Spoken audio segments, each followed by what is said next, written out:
Je disais qu'il existe maintenant une fausse église, une église qui marche conforme à la pensée humaine, conforme à la tradition humaine, où il y a des serviteurs infiltrés, des serviteurs qui croyant servir Dieu, or ils servent les diables. C'est cette fausse église-là qui a une très mauvaise température, pendant que la vraie église de Jésus-Christ qui se prépare pour le ciel, qui prêche les enfants de Dieu pour entrer au ciel, cette église-là est bonne. Quand l'église ne prépare plus les enfants de Dieu pour le ciel, c'est une église qui est dangereuse. Parce que vous préparez les enfants de Dieu pour les choses de la terre. Les choses que nous sommes venus trouver dans la terre, c'est cette terre, et nous les laisserons tous sur cette terre. Et vous préparez, vous prenez le temps de préparer l'église par rapport à ces choses-là. C'est une église très dangereuse où vous trouverez des serviteurs qui sont les serviteurs infiltrés, des faux serviteurs qui viennent pour faire du désordre dans les sacerdoces.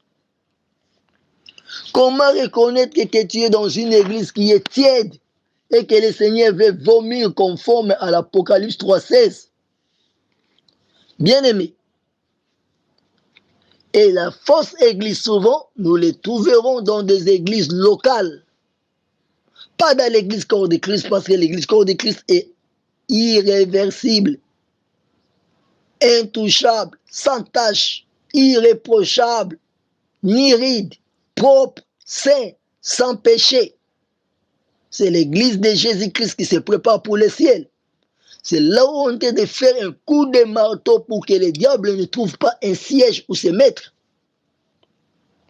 Mais l'église locale, nous trouvons beaucoup de choses qui se passent et on ne sait pas dire ça c'est le monde ou c'est l'église. Pourquoi l'église au temps des apôtres n'était pas comme ça et aujourd'hui nous retrouvons toutes sortes d'exercices qui sont contre la parole de Dieu? D'abord, comment revoir que ton église, c'est une église où tu dois revoir beaucoup de choses? Bien-aimé, écoute-moi, je parle mot par mot, phrase par phrase. L'église locale, ça devient une église de la renommée, où tous les serviteurs veulent travailler pour la renommée de l'église et non la renommée du Seigneur Jésus-Christ. Où tous les serviteurs, tous les enfants de Dieu qui sont dans l'église, ils veulent que leur église soit connue de partout. Ils ne sont pas prêts pour que le Seigneur Jésus-Christ soit connu de partout. On fait des publicités des hommes de Dieu, des églises de part et d'autre partout. Mais on ne veut pas parler du maître du Seigneur Jésus-Christ qui est le mari de l'église. Vous verrez, les hommes de Dieu veulent que les églises soient identifiées par leur présence. Tu vas dans une église, tu vois une très grande photo d'un pasteur qui s'appelle XY, c'est lui qui est le visionnaire de cette église-là.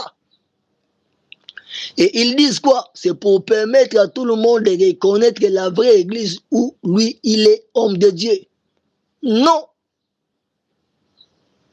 À la place, tu devais laisser la parole de Dieu soit connue parce que tu n'as pas besoin de faire la publicité de ta photo, de ce que tu es, de ta personne pour reconnaître la vraie église. Tu as besoin de donner la parole de Dieu qui donne la vie pour que l'église où tu es serviteur de Dieu soit reconnue, que ça marche conforme à la parole de Dieu. Voilà pourquoi les hommes de Dieu, pour faire leur publicité, ils commencent à vendre même des photos des pasteurs aux enfants de Dieu. Et les photos là, les enfants de Dieu, quand il veut dormir, il va mettre ça sous son oreiller. Quand il fera des mauvais rêves, c'est alors son pasteur qui est dans la photo, qui est sur sa poitrine ou sur son oreiller, va sortir et aller intervenir en sa faveur. Voilà pourquoi vous avez des photos des pasteurs partout. Les pasteurs mettent les affiches avec leurs photos pour qu'ils soient connus de partout. Sous prétexte que non, c'est le thème, notre conférence, notre séminaire, notre croisade pour être connu. Mais en fait, tu verras le pasteur quand il y a croisade, il fait une affiche lui-même, il est là à grand. Donc on met sa photo tellement grande et les autres orateurs des petites photos à côté. Il veut la gloire. Il veut qu'on reconnaisse que c'est lui qui est le pasteur de cette église-là. C'est lui le titulaire. C'est lui le maître qui parle bien, qui dirige. Mes frères, écoutez-moi, le Seigneur Jésus-Christ restait avec ses disciples ensemble à tel point pour identifier le Seigneur Jésus-Christ. C'était seulement facile quand il prêche la parole de Dieu. Au cas contraire, il était au milieu de ses disciples, ce n'était pas facile de l'identifier. Voilà pourquoi le jour où Judas devait livrer le Seigneur Jésus-Christ, il a dit à ces gens qui ont voulu qu'il leur livre le Seigneur Jésus-Christ, il leur dit, l'homme que je vais baiser de ma bouche, c'est celui-là que vous allez arrêter. Ça veut dire Jésus-Christ restait ensemble avec ses disciples, vous ne pouviez pas facilement identifier où quel est le Seigneur, qui est Jésus-Christ parmi tous ces gens ici.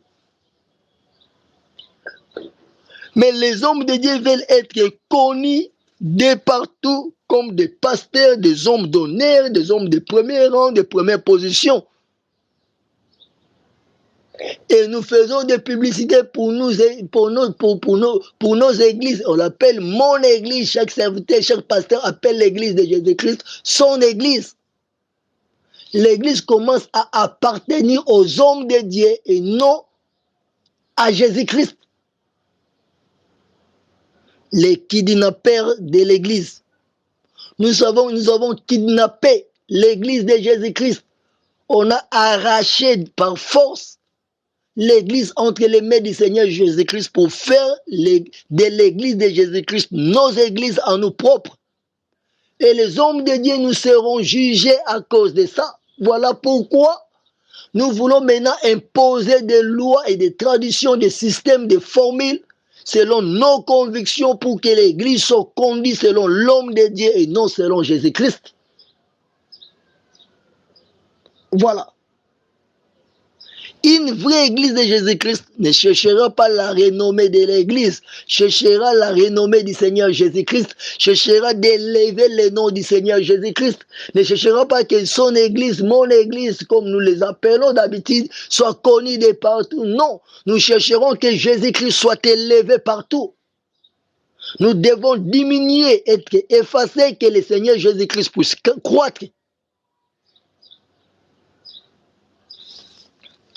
Bien-aimés, la deuxième chose, les hommes de Dieu sont devenus les visionnaires des églises. Voilà.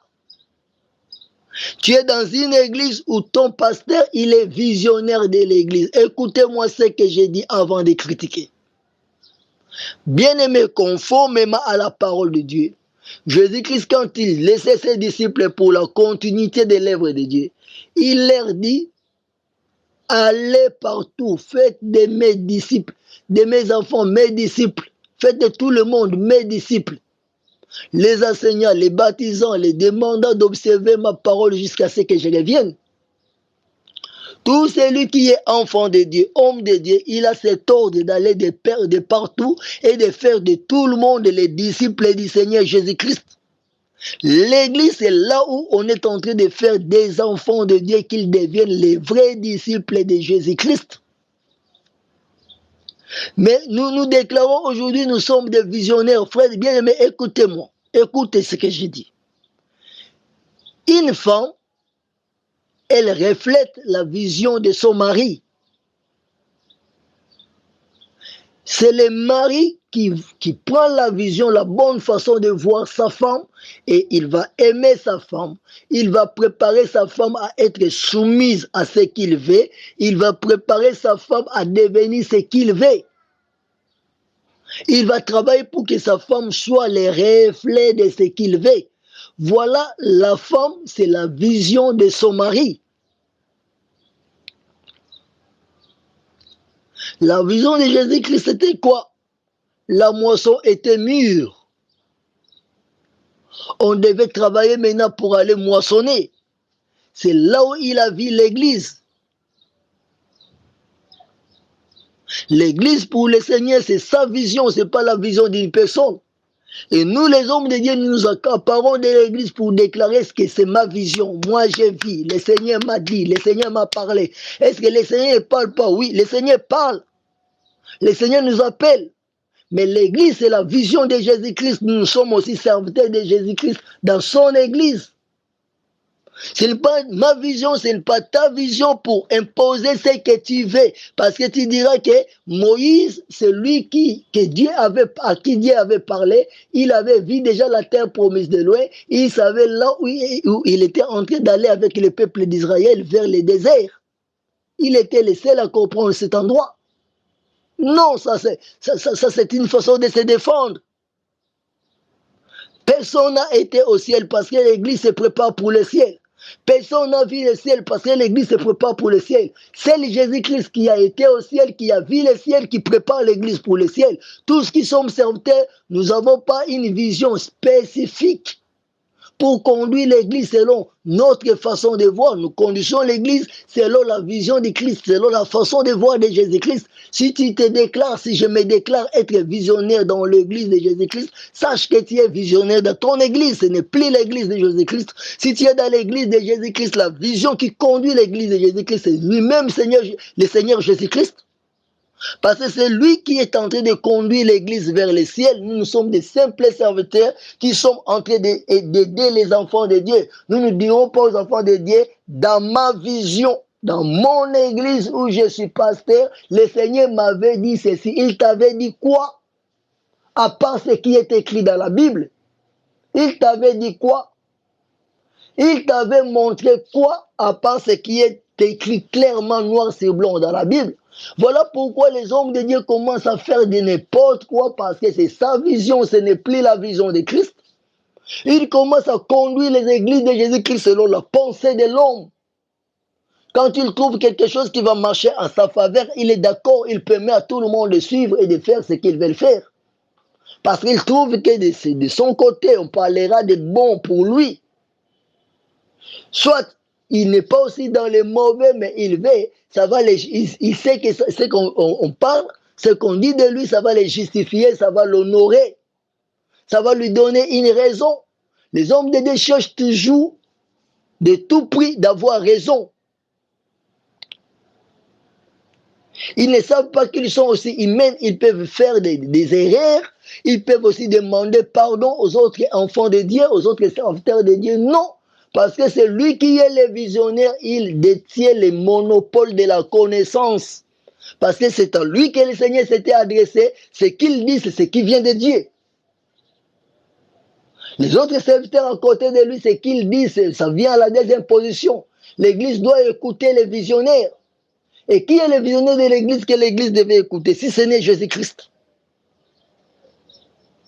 Parce que nous désorientons les enfants de Dieu pour commencer à nous écouter, nous qui sommes serviteurs de Dieu, bien-aimés, nous sommes en train d'amener les enfants de Dieu vers l'enfer, de les dérouter petit à petit. Ils ne sont plus en route vers Canaan, ils sont maintenant en route vers l'enfer. Parce que nous déclarons que l'Église, c'est notre vision, c'est ma vision, tu es visionnaire. Quelle est ta vision? Prends ta vision, compare ça à la vision des apôtres. Nous n'avons pas commencé l'Église, nous sommes venus trouver l'Église. Paul était visionnaire dans quelle Église?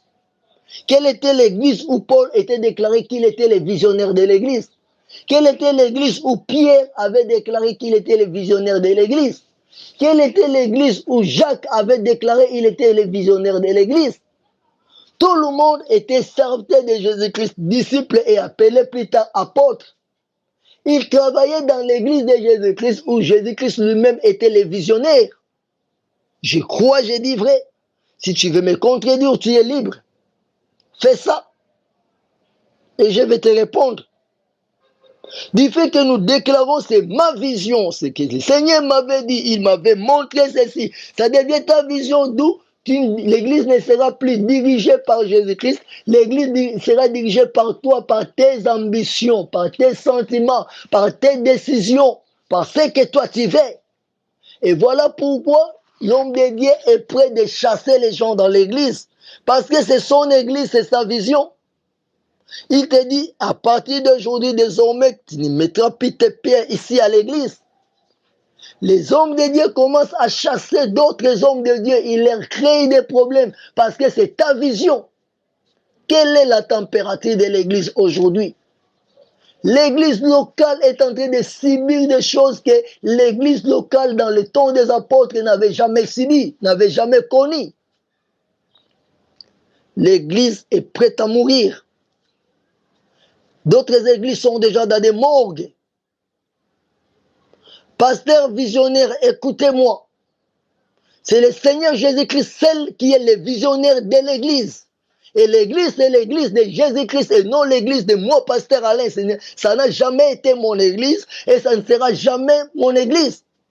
Ce n'est pas l'homme de Dieu qui dirige l'église de Dieu, c'est le Seigneur Jésus-Christ qui dirige l'église de Dieu. Et l'homme de Dieu est un simple représentant comme il est humain. Il peut aussi faire une erreur, on peut aussi le reprendre, on peut le reprocher, on peut lui dire en face ce que tu fais, ce n'est pas bon. Et vous ne voulez pas qu'on puisse reprocher les hommes de Dieu parce que nous sommes des visionnaires, nous sommes élevés, reconnus partout. Quand on te dit même, on a l'intention de te dire quelque chose de mauvais que tu as fait, tu regardes avec des gros yeux, tu ouvres des yeux, en train de hurler à l'intérieur de ton cœur, prêt à arracher quelqu'un, prêt à manger, à consommer quelqu'un. Voilà. Parce que tu es connu de partout, tu fais des voyages partout, tu as beaucoup d'églises, tu es connu maréchal dans l'œuvre de Dieu, tu es connu général dans l'œuvre de Dieu, tu as les grands titres des évêques, tu as les grands titres des apôtres de partout. Et tout le monde qui vient devant toi devait fléchir, devait se mettre à genoux. Les grands visionnaires, big visionnaires. Nous sommes devenus des big visionnaires, des grands visionnaires. Où est la place de Jésus-Christ? Qui te dit parce que tu es apôtre, que tu es ministre de Dieu, tu n'as pas des erreurs? Qui te dit que tu dois enseigner aux autres de demander pardon et toi tu ne peux pas demander pardon?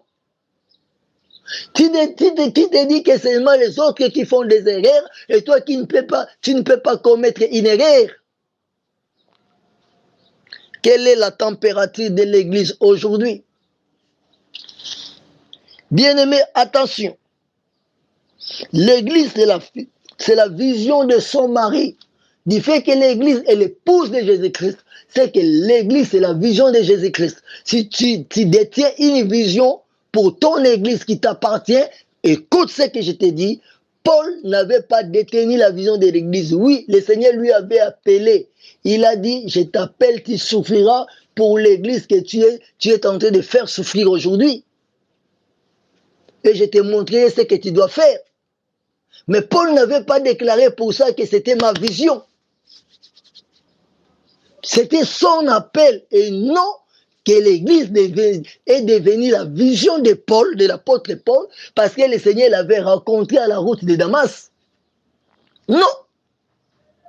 Le Seigneur peut te rencontrer de plusieurs manières, te parler de plusieurs manières, mais l'église restera la vision de Jésus-Christ. Et toi, tu seras un serviteur dans l'église où on pourrait te reprendre, te reprocher, te dire non, en face même devant tout le monde, comme Paul avait un jour dit à Pierre non, devant tout le monde.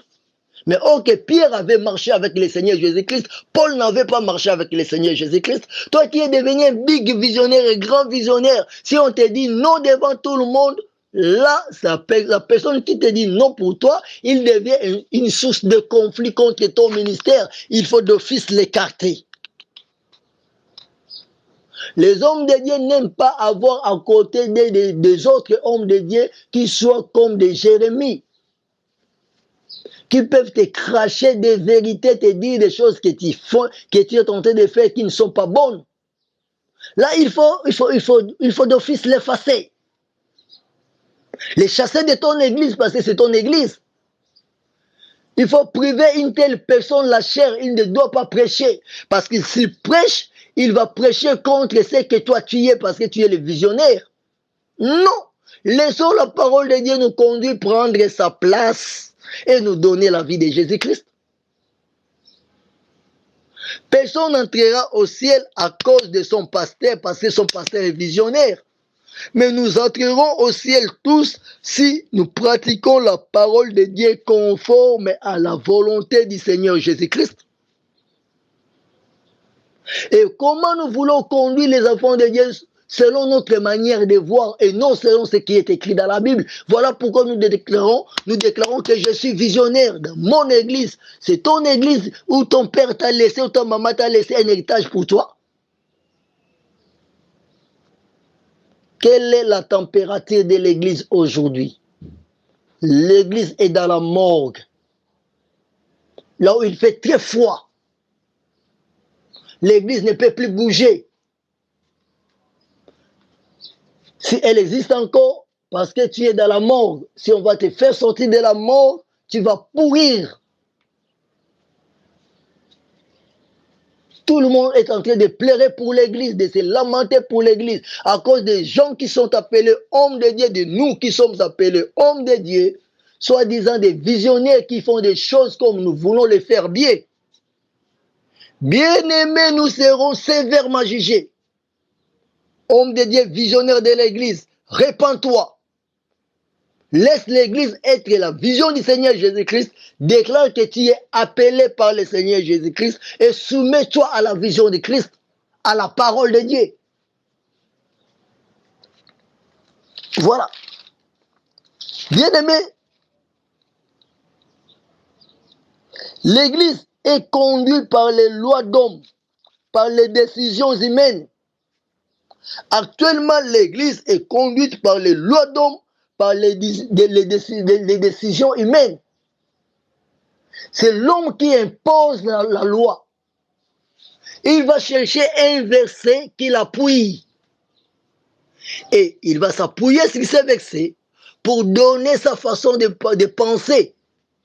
Même si sa façon de penser n'est pas conforme à ce que le Seigneur Jésus-Christ peut penser. C'est l'homme qui décide. J'ai dit ceci, vous ferez cela. Ce que j'ai dit, c'est ce que tu vas faire. Les dictateurs dans les églises, soit les dictateurs dans l'église, qu'est-ce que tu dis, qu'est-ce que les hommes vont faire? C'est ce que toi tu veux. Les décisions des hommes, devant tout le monde, tu diras, il y aura une assemblée générale, tu convoques l'assemblée générale, pour quelle fin? Tu as déjà une décision, tu sais par rapport à telle chose, moi je vais ceci. Même si on pourrait te ramener dans une bonne chose pour faire ce qui est conforme à la pensée du Seigneur, toi tu dis, la voix de l'homme de Dieu c'est la voix de Dieu. Non! La voix de Dieu c'est la voix de Dieu à lui seul. La voix de l'homme de Dieu ce n'est pas la voix de Dieu. Ce que veut l'homme de Dieu ce n'est pas ce que veut Dieu. Ce que Dieu veut, c'est écrit dans la Bible. Et dans la Bible, vous pouvez vous retrouver avec des versets, vous vous affrontez. Quelqu'un donne un verset, toi tu donnes un autre dans la Bible, vous voulez vous affronter, mais entre vous deux, vous connaissez qui est en train de dire les choses, non selon sa pensée, mais vraiment selon la pensée de Dieu. Et si ça tombe, c'est le visionnaire qui veut imposer quelque chose selon son pensée, et il veut se réfugier que c'était la pensée de Dieu. Là, il va faire les physiques, toutes les sortes de physiques. Il va faire pomper, faire des pompages. Il va se muscler pour vous montrer ce qu'il est en train de dire. Ça vient de Dieu. D'ailleurs, il peut ajouter un rêve, une vision derrière ça, que le Seigneur m'avait dit. Le Seigneur m'avait parlé. Voilà ce que j'avais rêvé déjà la nuit. Ça fait tel temps. J'ai vu ceci. Pour donner raison à sa façon de voir, il veut imposer aux autres ce qu'il veut lui. Les hommes de Dieu visionnaires, attention. Moi aussi, je suis pasteur, actuellement dans l'église de Jésus-Christ au Congo. Je ne suis pas contre les hommes de Dieu parce que je suis aussi homme de Dieu. Mais je parle de la température de l'église aujourd'hui. Je ne déclare pas que l'église c'est ma vision. C'est la vision du Seigneur Jésus-Christ. De même que le Seigneur m'a appelé, il va appeler aussi d'autres enfants de Dieu avec moi. Tous nous allons travailler dans les ministères, dans l'œuvre de Dieu, pour les salir des hommes, pour préparer les enfants de Dieu afin d'entrer au ciel. Nous allons prêcher la crainte de Dieu, la sanctification, l'abandon des péchés, le dépouillement, la marche dans la piété, pour que les enfants de Dieu se préparent pour le ciel. L'église aujourd'hui, bien aimée, ne prépare pas les enfants de Dieu pour les choses d'en haut, ne prépare les enfants de Dieu pour les choses de la terre. Voilà pourquoi, pour savoir la température de l'église ne prêche plus les retours glorieux du Seigneur Jésus-Christ. L'église ne prêche plus l'enlèvement.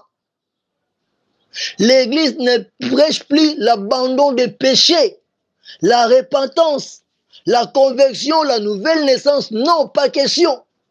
L'église prêche quoi aujourd'hui? L'église prêche, c'est la connexion, c'est l'élévation, c'est le mariage, c'est les emplois, c'est l'argent, c'est la richesse, c'est le bien-être dans la société. Tout ce que vous prêchez, ça prépare les enfants de Dieu pour le ciel. Non, ça prépare les enfants de Dieu pour la terre. Quand tu prêches sur la société, quand tu prêches sur les mariages, sur l'argent, sur le bien-être, toutes ces choses que tu prêches, ça prépare les enfants de Dieu pour vivre ça où? Sur la terre.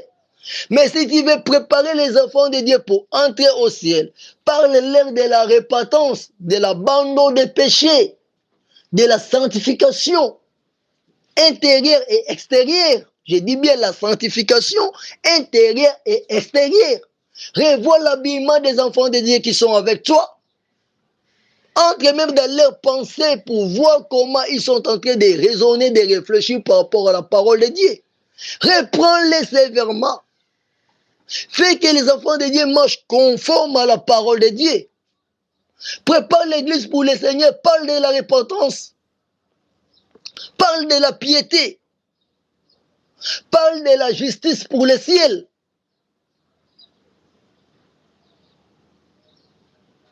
Mais quand tu ne fais pas ça, tu peux parler de tous les thèmes que tu veux. Tu diras, c'est dans la Bible, oui.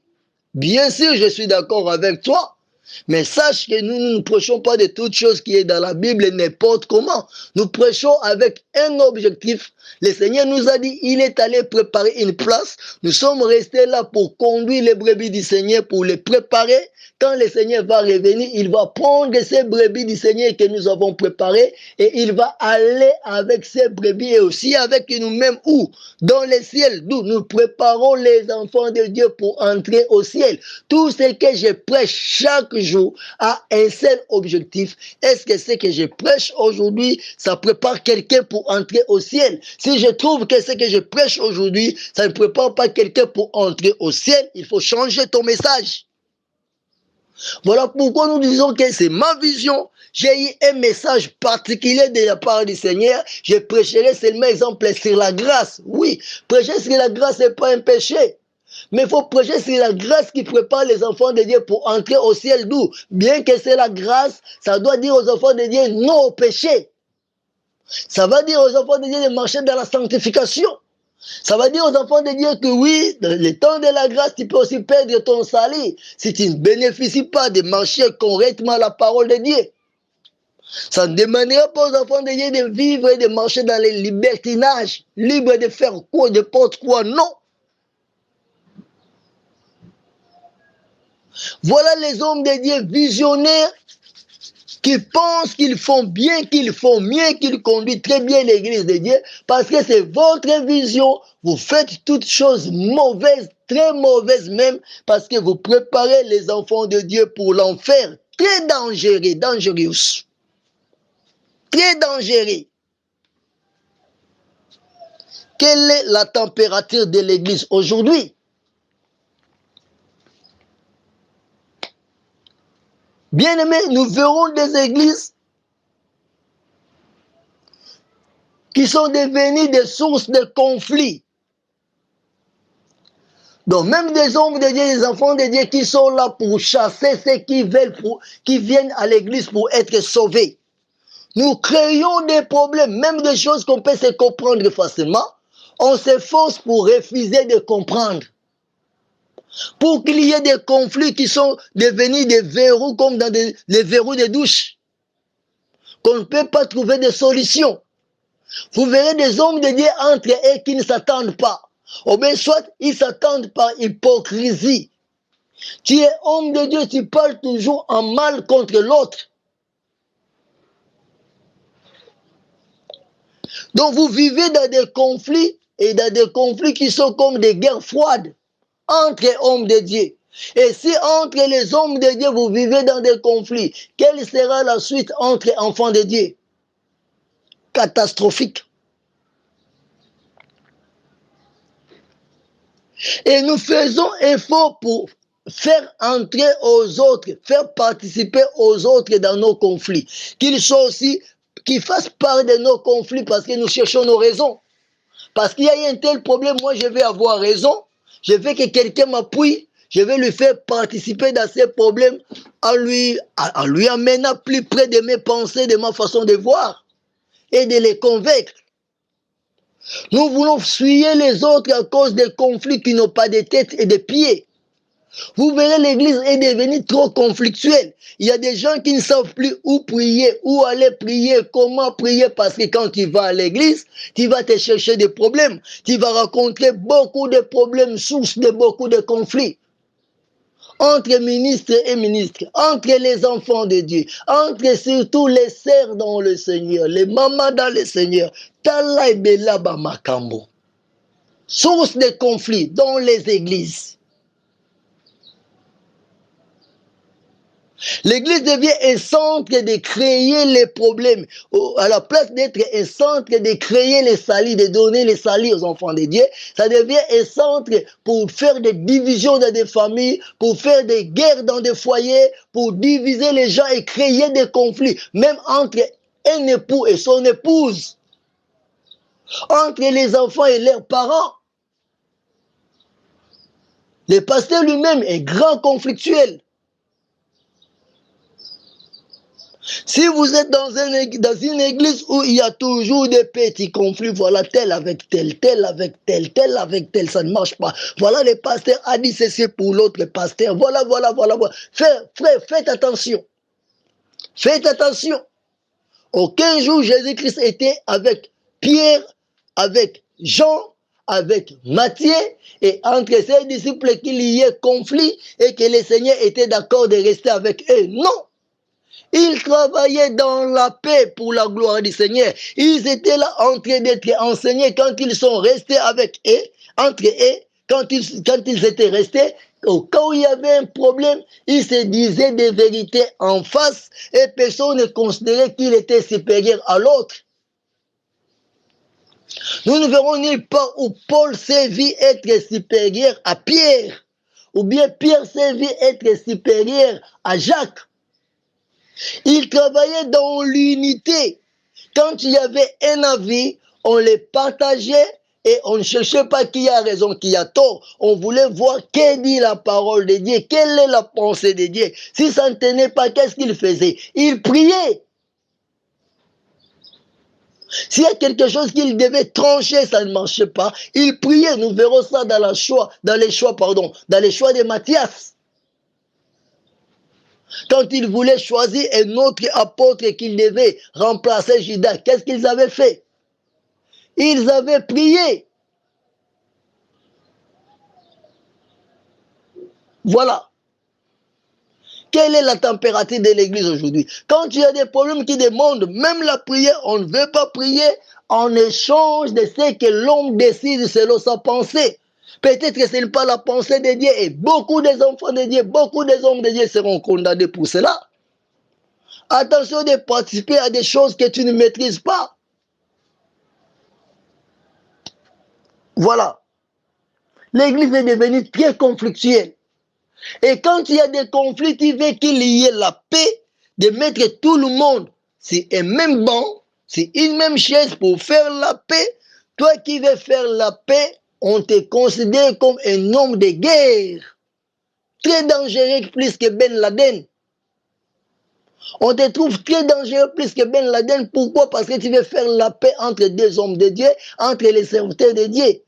Voilà pourquoi il faut faire beaucoup d'attention dans des églises où vous trouverez les hommes de Dieu qui sont en conflit, les enfants de Dieu qui sont en conflit. Tous les jours, tu viens, tu n'es plus à l'aise parce que tu vas attendre sauter une phrase contre une personne à cause d'un conflit. Attention, l'église est préparée pour le Seigneur Jésus-Christ, pour le retour du Seigneur, et non pour des conflits, s'il te plaît.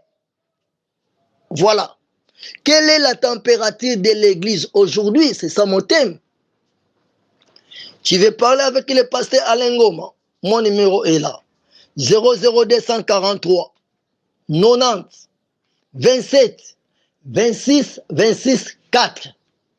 00243, 90, 27, 26, 26, 4. L'église locale subit de coups mortels causés par les hommes de Dieu, par les enfants de Dieu qui se trouvent déjà dans la morgue. Attention! Si dans ton église où tu es, il y a des choses pareilles, à la place qu'il y ait l'unité, l'amour, la paix, il n'y a que des conflits. Attention! Attention! Attention! La température de cette église se prépare tout le monde pour l'enfer. Quelle est la température de l'église aujourd'hui? Suivons la suite.